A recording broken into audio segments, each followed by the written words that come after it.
Okay, good morning guys. So natay i-share karon nga importante kay nga video no. So related ni sa akong gitrabaho about aning nag-ilis ko og power window motor sa Isuzu Elf 4HF1. So mao ni ang pisa, genuine ni siya, genuine parts. Isuzu made in Thailand. So kuan lang mayroon kaunti kong i-share sa inyo sa pisa na to. Na troubleshoot ko na to, yung motor talaga yung may problema. Kanina yung nandun pa sa labas yung motor, tinisting ko na to. So okay naman siya, gumagana naman siya, pero pag assemble ko na, pag salpak ko, ayaw naman gumana. So tiningnan ko yung ano talagang problema. So ingat po tayo mga kamekanik sa ganitong pisa. So made in Thailand. Ang cause ng problema, bakit di nagfunction pagkatapos kong inassemble kasama na tong salamin, kasi yung sakit nito kusang umaatras. Ito nakita nyo dito sa video, umaatras yung pula na wire. Positive ito, yung itim ground. Tingnan nyo sa loob, makita nyo sa loob, umatras po yung pin, female pin dito sa male pin dito sa female. So hindi talaga urig to no, hindi talaga genuine tong pisa na to.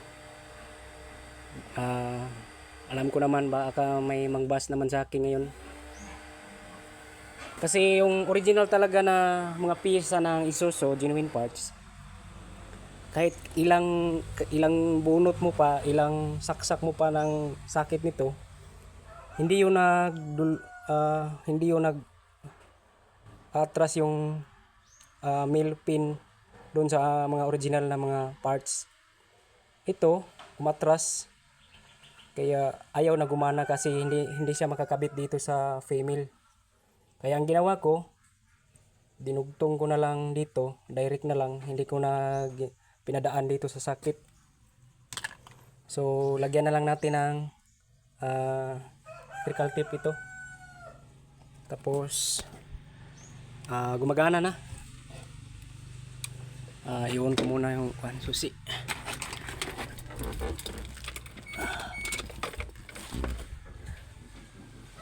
Gana.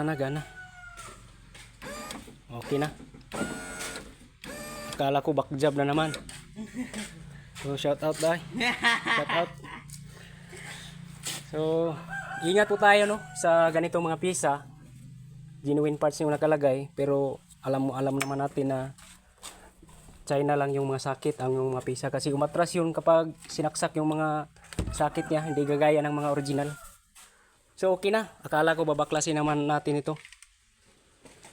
Okay na guys, yun lang, kunting tips lang. Kaya para hindi kayo mabakjob, ganito na lang gawin, direct na lang, para talagang kapit na kapit yung splicing dito. Lagyan na lang ng electrical tape, tapos na. Tapos ito yung original sa sakit, talaga original talaga to, kasi dito yun sa sasakyan eh. Hindi ko na lang kinuha kasi pag may makabili yung may-ari ng original na parts, di gaya nito class A lang, saksak na lang ulit. Okay, yan lang guys. Salamat sa nanonood. Like and follow my YouTube channel, Juanito Lucinario. Hit the notification bell para ma-update kayo sa mga video na mga bago about sa mechanical, paggawa ng sasakyan, pag-repair. Okay, salamat.